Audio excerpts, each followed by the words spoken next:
चायनाच्या या गुआंगझू शहरामध्ये बीजिंग स्ट्रीटवरती मी आहे। इथे मी काय बघतोय तर काचेच्या खाली यांनी 1000 वर्ष जुना जो त्यांचा रस्ता होता, जे त्यांचे लोक वापरायचे, जे त्यांचे व्यापारी येण्या जाण्यासाठी वापरायचे बैलगाड्यांसाठी, तो रस्ता त्यांनी जसाच्या तसा जपून ठेवलाय काचेच्या खाली आणि ॲज इट इज तो बघायला मिळतोय। हे बघा, मी लगेच तुम्हाला क्विकली दाखवतो।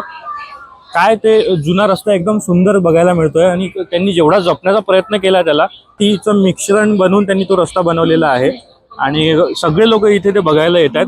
आणि काइंड ऑफ तुम्ही जर का हडप्पा संस्कृतीबद्दल अभ्यास केला असेल तर त्यांची संस्कृती जवळपास अशाच टाईपची होती। म्हणजे हे त्यांचं आधीचं जे आहे ते राहणीची शैली होती। हा मे बी राजाचं घर असेल आणि बाकीची प्रजा आणि हे बाकीचे आहेत ते रस्ते आहेत येण्या जाण्यासाठी।